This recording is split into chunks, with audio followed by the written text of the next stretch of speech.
கபூர்ல அல்லாஹ் 3 கேள்வி கேட்பான். மன் ரப்புக்க, உன் ரப்பு யாருன்னு அல்லாஹ் கேட்பான். மா தீனுக்க, உன் மார்க்கம் என்னன்னு அல்லாஹ் கேட்பான். ஓமன் நபியுக்க, உன் நபி யாருன்னு அல்லாஹ் கேட்பான். கபூர்ல இந்த 3 கேள்வி உண்டு. ரப்பு யாருன்னு கேட்டா அல்லான்னு சொல்லிடுவோம். தீன் என்னன்னு கேட்டா இஸ்லாம்னு சொல்லிடுவோம்.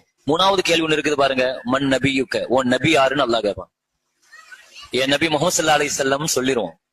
ஆனால் நபி முஹம்மது ஸல்லல்லாஹு அலைஹி வஸல்லம் சொன்னா அல்லாஹ் அந்த கேள்வியை முடிக்க மாட்டான். அந்த கேள்வியில இருந்து இன்னொரு கேள்வி கேட்பானா. ரப்பு யாருன்னு கேட்டா மக்காவினுடைய பல காபிர்கள் கூட அல்லாஹ் தான் சொல்லுவாங்க. ஏன்னா அல்லாஹுவையும் வணங்கிட்டு மத்த கடவுள்களையும் வணங்கினவங்க இருக்கிறாங்க. அவங்கள்ட்ட கேட்டா அல்லாஹ் தான் சொல்லுவாங்க. தீன் என்னன்னு கேட்டா இஸ்லாம். காதியானியும் இஸ்லாம் தான் சொல்லுவான், ஷியாக்களும் இஸ்லாம் தான் சொல்லுவான் இல்லையா? இவங்க எல்லாத்தையும் அல்லாஹ் எங்க ஃபில்டர் பண்ணுவான் தெரியுமா? ஸல்லல்லாஹு அலைஹி வஸல்லம் தான் அல்லாஹ் ஃபில்டர் பண்ணிடுவான். முஹம்மது ஸல்லல்லாஹு அலைஹி வஸல்லத்துக்கு உன் கொள்கை என்ன? நபியை பத்தி உன் அக்கீதா என்ன? நீ என்ன தெரிஞ்சு வச்சிருந்த? நபியை பத்தி என்ன தெரிஞ்சு வச்சிருந்த? எல்லாம் அந்த நபி. கபரிலேயே முஹம்மது ஸல்லல்லாஹு அலைஹி வஸல்லத்தை பார்க்கிற பெரிய நசீபு கிடைக்கும். அல்லாஹ் அந்த பாக்கியத்தை நமக்கு எல்லாம் தருவானாக.